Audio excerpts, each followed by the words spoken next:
વિધાનસભામાં પાટીદાર અનામતનો મુદ્દો ઉછળ્યો। ભાજપના પ્રદેશ પ્રમુખ જીતુ વાઘાણી પાટીદાર અનામત પર બોલ્યા છે। પાટીદાર સમાજનું નામ લીધા વગર જીતુ વાઘાણી બોલ્યા છે। કોઈ એક સમાજને અનામત કેવી રીતે આપી શકાય? હાલની સ્થિતિએ કોઈ એક સમાજને કઈ રીતે અનામત મળે? કોંગ્રેસ સમજાવે કે એક સમાજને કેવી રીતે અનામત અપાય। જ્યારે પાટીદાર અનામતને લઈને જીતુ વાઘાણીના વિધાનસભામાં નકારાત્મક બોલ હતા। જોકે આ નિવેદનથી પાટીદારોમાં રોષ ફેલાવાની સંભાવના છે।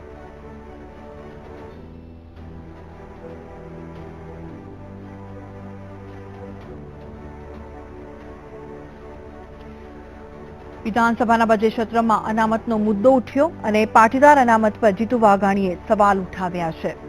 તો જીતુ વાઘાણીના નિવેદન પર હાર્દિક પટેલે પણ વળતો જવાબ આપ્યો અને હાર્દિક પટેલે નિવેદન આપતા જણાવ્યું છે કે અનામત મુદ્દે ઓબીસી પંચ અને સરકાર સર્વે કરે તેવું નિવેદન હાર્દિક પટેલે આપ્યું છે અને જીતુ વાઘાણી દ્વારા જે વાગબાણ કરવામાં આવ્યા અને તેમાં તેમણે જણાવ્યું છે કે કોઈ એક સમાજને અનામત કેવી રીતે આપી શકાય અને જીતુ વાઘાણી દ્વારા નકારાત્મક બોલ બોલવામાં આવ્યાથી પાટીદાર અનામત મુદ્દે રોષની લાગણી ભભૂકી ઉઠી છે।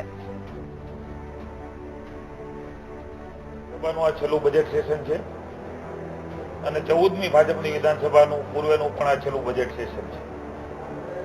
ભારતીય જનતા પાર્ટીએ કરેલા વિકાસના કાર્યો, જનતા જનાર્દનનો વિશ્વાસ, કોંગ્રેસ હંમેશા નકારાત્મક વાત છેલ્લા 20 વર્ષથી ગુજરાતમાં કરતી આવી છે।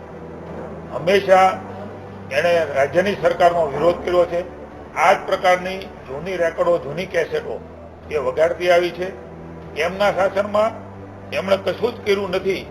મેં કહ્યું છે આજે ગૃહની અંદર, એમના શાસનના 60 વર્ષના, 40 વર્ષના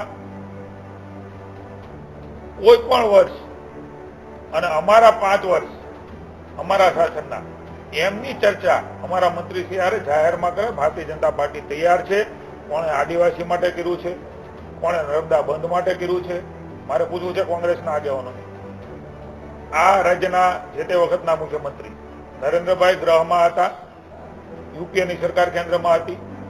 એમણે કહ્યું હતું કે આવો આપણે કેન્દ્ર સરકારમાં જઈ અને ગુજરાતના હિતની નર્મદા બંધની વાત છે, ખેડૂતોના હિતની વાત છે, ત્યારે એને નર્મદાના દરવાજા નાખવા માટેની મંજૂરી માટે સંયુક્ત રીતે જઈએ।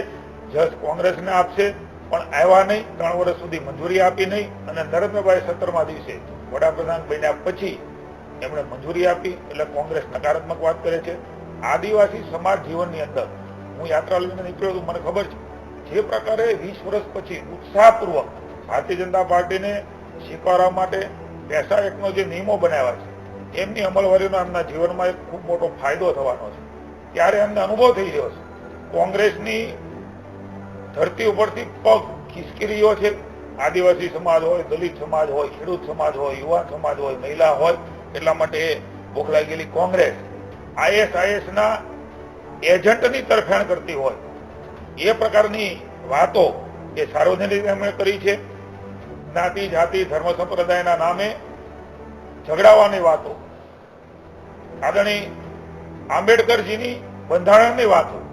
મારે કહેવું છે કોંગ્રેસને કે જે બંધારણ સમગ્ર વિશ્વમાં આજે પણ બધાને ગમે છે એવા બાબા સાહેબે જે બંધારણ બનાવ્યું છે, જે સુપ્રીમ કોર્ટના કાયદાઓ છે, સુપ્રીમ કોર્ટે જજમેન્ટો આપ્યા છે, ત્યારે જે રીતે ભડકાવે છે કોઈ જ્ઞાતિ જાતિને, મારે જે ભડકનારા લોકોને પણ એમની બાજુમાં બેઠા છે એમને પણ કહેવું છે, આજે મેં સાર્વજનિક ગૃહમાં કહ્યું છે કે કોંગ્રેસ કઈ રીતે બંધારણીય રીતે કઈ જ્ઞાતિને અનામત આપવા માંગે છે જાહેર કરે અને એમની બાજુમાં રહી અને જે લોકો એમને મદદ કરે છે, ભારતીય જનતા પાર્ટીને વિરોધ કરે છે, ત્યારે કોંગ્રેસની પાસે પૂછીને પણ પબ્લિકને, સમાજને સાર્વજનિક રીતે જાહેરાત કરે કે કોંગ્રેસ આ રીતે આ જ્ઞાતિને બંધારણીય રીતે કે અનામત આપવા માંગે છે। જ્ઞાતિ જાતિને ઝઘડાવવાનું કામ ભારતીય જનતા પાર્ટીનું છે નહીં। 60 વર્ષથી શાસન કર્યું ગુજરાતની જનતાએ અને દેશની જનતાએ જોયું છે। વિશ્વના નેતા આ સન્માની ગ્રહે એ નરેન્દ્રભાઈ આપ્યા છે। દુનિયાની સૌથી મોટી પાર્ટીના વડા આ ગ્રહના સભ્ય અમિતભાઈ એ આ ગ્રહે આપ્યા છે। એવું ગૌરવવંતું આ ગ્રહ આગામી 2014માં પણ 14મી વિધાનસભામાં પણ કે ભારતીય જનતા પાર્ટી જીતવાની છે। 2017માં જનતા જનાર્દનના વિશ્વાસે જીતવાની છે। કોંગ્રેસની નકારાત્મકતા ખુલ્લી પડી ગઈ છે। જે કાંઈ કર્યું છે એ ભારતીય જનતા પાર્ટીએ કર્યું છે। એમના જીવન ધોરણમાં સુધાર થાય, સર્વાંગી સમાજનો વિકાસ થાય, આ નેમ સાથે ભારતીય જનતા પાર્ટી કામ કરી રહી છે। 20 વર્ષથી પુનઃ કહું છું, કોંગ્રેસ વિરોધ કરતી આવી છે, જૂની કેસેટ વગાડતી આવી છે। જનતા જનાર્દનનું સેવાનું કામ, અંત્યોદયનું કામ, ગરીબનું કામ ભાજપે કર્યું છે. ત્યારે દર વખતે એ 95 હોય, 98 હોય, 2002 હોય, 2007 હોય, 2012 હોય, 2014 હોય, એ કોંગ્રેસને ધોબી પછડાટ જનતા જનાર્દને આપી છે. 2017 ને 19માં પણ આપવા માટે તત્પર છે. કારણ કે ભાજપને મન એ સેવા કરવી છે. અમે મત જીતવા નથી નીકળ્યા, લોકોના મન જીતવા નીકળ્યા છીએ. ગુજરાતનું હિત એ જ ભાજપનું જીત છે. આ માનનારી ભારતીય જનતા પાર્ટી છે. એટલે કોંગ્રેસ એ ક્યાંય ચિત્રમાં નથી. એટલે ગોખલાઈ ગયેલી કોંગ્રેસ જનવેદનાની વાતો કરે છે. નથી એનામાં વેદના, નથી એની સાથે જન, માત્ર સત્તા વેદના, કોંગ્રેસ વેદના એ જનતા જોઈ રહી છે.